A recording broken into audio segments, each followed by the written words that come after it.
Hello dear students, today I'm going to upload a video which is of the answers of the chemistry question paper of ahsec final examination 2024. In this video, all questions and answers will be discussed here. Especially, I'm trying to give the all answers that came in the ahsec final examination 2024. So this is the first question. What is the molarity of a solution containing 5 gram of NaOH in 450 ml solution? As we know that mole of a solute is determined by the formula given mass divided by molar mass. Here solute is sodium hydroxide, so moles of solute, that is NaOH, is given mass is given here 5 gram divided by molar mass of sodium hydroxide is 40 gram per mole. We will get it 1/8 mole. Next, we have to know the volume of the solution, which is given 450 ml. To determine the molarity, we first know the definition. What is molarity? Molarity of a solution can be determined with the help of this equation. Molarity of a solution is equal to moles of solute divided by volume of the solution in liter. So volume of the solution is given in the question is 450 ml. It should be converted into liter. So we have to divide it by 1000. 450 by 1000. It will become liter. So molarity of the solution is equal to moles of solute divided by volume of the solution in liter. So is equal to moles of solute is 1/8 and volume of the solution in liter is 45/100. After final calculation, you will get it 0.28 mole per liter. Let us come into the second question. The question is, how much H2 in grams will be liberated if 1 farad of electricity is passed through acidified water? As we know, in acidified water, hydrogen gas is liberated at cathode by the following reaction, which is shown here.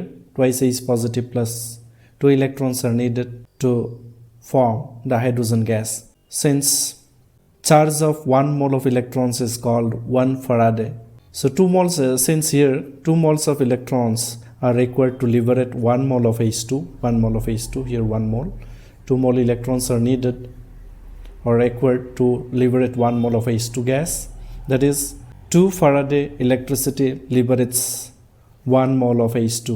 Since charge of 1 mole of electrons is called 1 farad, so 2 moles of electrons are needed. That is why 2 farad electricity liberates 1 mole of H2. Therefore, 1 farad electricity liberates half mole of H2. Here, half mole can be converted into gram.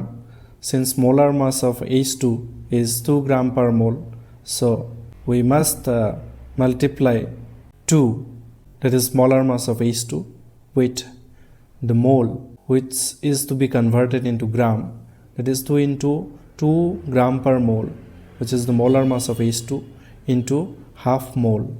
It will become 1 gram of H2. Next, question number 3. Identify the reaction order from the following rate constants, which is given K is equal to 2.3 into 10 to the power minus 5 liter per mole per second.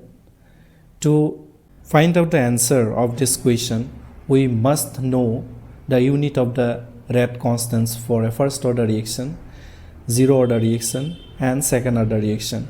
The unit of 0 order reaction is mole per liter per second. The unit of first order reaction is per second.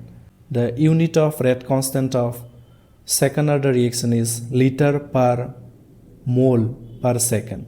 So the answer of this question is second order, because the unit of rate constant of second order reaction is liter per mole per second. Next, question number 4. Which of the third transition metals exhibits the largest number of oxidation states? Answer of this question is manganese, Mn. Manganese exhibits the largest number of oxidation states. Next, question number 5. Write the chemical formula for the following coordination compounds. Mercury 1 tetrathiocyanate S cobaltate 3. This is the answer, HgCuSCN whole 4. Next, question number 6. In the following pairs of halogen compounds, which would undergo SN2 reaction faster? The pairs are given here. Let us see the answer. To do the answer of this question, we must know the mechanism of the SN1 and SN2 mechanism, that is substitution nucleophilic bimolecular reaction. What is the mechanism of SN2 reaction? We must know. Now see the answer. In the given compounds, 1 is the primary halide. This is a primary alkyl halide, while 2 is a secondary halide. This one is a secondary halide. Since we know that due to steric hindrance, secondary halide is less reactive compared to primary halide towards SN2 reaction, hence primary halide undergoes SN2 reaction faster here. Next, see the second pair.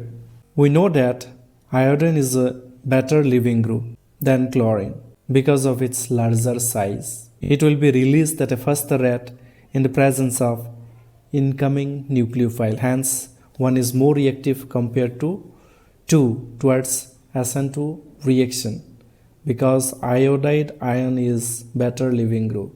Next, question number 7.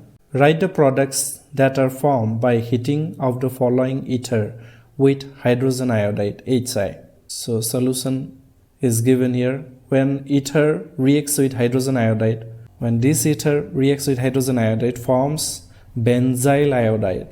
This is the structure of benzyl iodide, and another product is there which is phenol.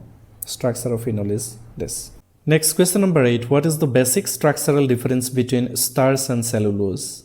Answer is given here. Starch is a 1,4 linkage of alpha glucose monomers, and cellulose is formed by 1,4 linkage of beta glucose monomers. The structures are also given here. You have to do practice to remember the structural difference of starch and cellulose. Let us come into the question number 9. Diazonium salts of aromatic amines are more stable than those of aliphatic amines. Why? Answer is, in aromatic diazonium salts, due to resonance, there is dispersal of positive cells on benzene ring. But in aliphatic diazonium salts, resonance is not possible. So, aliphatic diazonium salts are less stable than aromatic diazonium salts. Another question is given as OR in question number 9, which is, why do primary amines have higher boiling point than tertiary amines? Here is the answer. Tertiary amines have no hydrogen atoms bonded to the nitrogen atom and therefore are not hydrogen bond donors. Thus, tertiary amines cannot form intermolecular hydrogen bonds. As a result, they have lower boiling points than primary and secondary amines of comparable molecular weight. These are the structures of tertiary amine, 3 degree amine, secondary amine, 2 degree amine, 1 degree amine, that is primary amine. The structure is given here. Since in tertiary amine there are 3 R groups, no hydrogen is attached with the nitrogen atom. In secondary amine there are 2 R groups, that is alkyl group, and 1 hydrogen is attached with the nitrogen atom. In primary amine, 1 R group, that is alkyl group, is attached with the nitrogen atom, and 2 hydrogens are attached with the nitrogen atom. Since 1 degree amine and 2 degree amine has hydrogen atom attached with the nitrogen atom, they can form hydrogen bond between 2 molecules, which is shown here. But there is no hydrogen atom attached with the nitrogen atom in the molecules of 3 degree amine, hence they can form hydrogen bond between 2 molecules of tertiary amine. Next, question number 10. Calculate the equilibrium constant of the reaction, which is given here. And it is given also that E0 cell is equal to 0.46 volt at 298 Kelvin. To find out the solution of this question, you must know what is the relation between standard electrode potential, and equilibrium constant.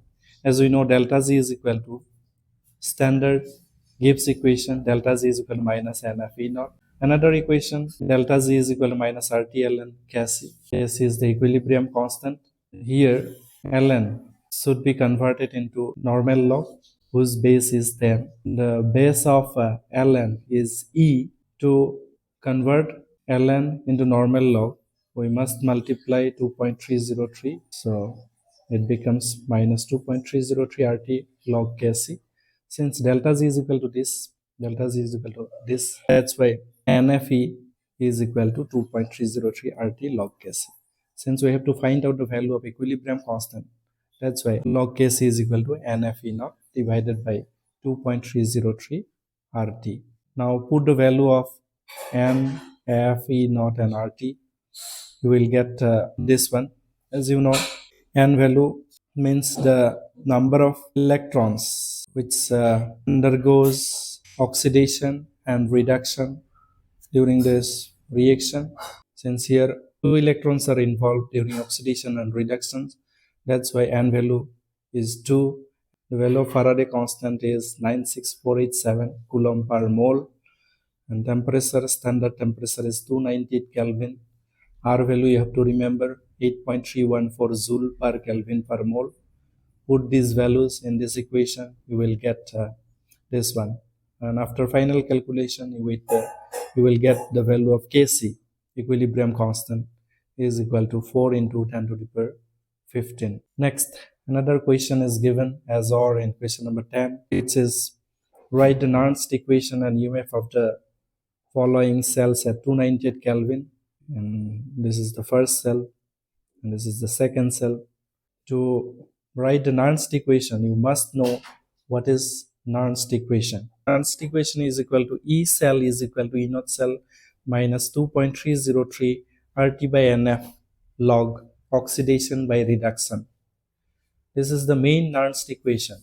Now you have to apply the Nernst equation in these two cells. The final answer will be like this. E cell is equal to E naught cell minus 0.059. After putting the value of Faraday constant, temperature, and R value, gas constant value, will get 0.059 by 2 log oxidation. Which one undergoes oxidation? Magnesium, Mg goes Mg2 positive, since magnesium loses electron, 2 electron, and copper receives 2 electron. Magnesium undergoes oxidation, loss of electron, copper receives 2 electron, that is, it undergoes reduction. So the equation becomes log Mg2 positive by Cu2 positive, oxidation by reduction.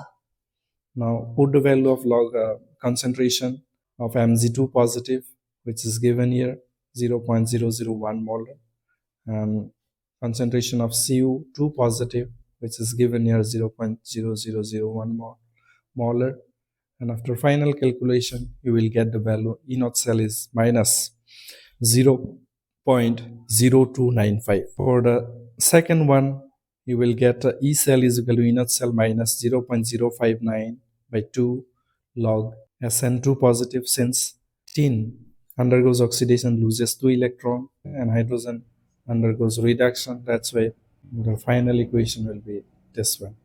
And put the value of the concentration of tin and hydrogen ion, you will get the final answer, E naught cell minus 0.0620. So that's all for today.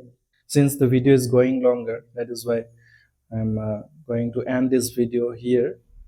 So next part I will try to give in a couple of days. And don't forget to subscribe my channel. Please show some support to this channel so that I can make more chemistry related new videos. Thank you.